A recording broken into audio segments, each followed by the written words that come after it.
District Keamari police की भारी नफरी ने बल्दिया टाउन में हब यूसिफ गोट बस टर्मिनल पर छापा मारकर करोड़ों रुपए मालियत की मंशियात, छालिया और नॉन कस्टम सामान बरामद कर लिया। एसएसपी केमाड़ी फिदा हुसैन के मुताबिक SP Baldia division captain retired Faizan Ali की निगरानी में केमाड़ी के मुताबिक थानों की पुलिस ने यूसिफ गोट बस टर्मिनल का घेराव करके गैर मामूली ऑपरेशन किया।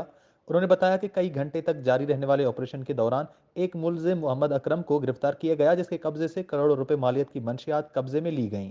एसएसपी केमाड़ी के मुताबिक मुलजिम से 9 किलोग्राम हेरोइन और 30 किलोग्राम आला क्वालिटी की चर्स और दीगर अशिया शामिल हैं। एसपी फैजान अली के मुताबिक बरामद की गई मंशियात एक मुसाफिर बस के जरिए कोयटा बलूचिस्तान से कराची लाई गई थी, जिसे शहर के मुख्तलिफ इलाकों में सप्लाई किया जाना था। इस ऑपरेशन के दौरान यूसिफ गोड बस टर्मिनल से करोड़ों रुपए मालियत की स्मगल शुदा अशिया, छालिया, गुटखा, मावा, इंडियन पत्ती और चूना बरामद किया गया। करोड़ों रुपए मालियत के सामान में नॉन कस्टम पेड अशिया भी शामिल हैं। रिपोर्ट हयात बलोच, वश न्यूज़, कराची।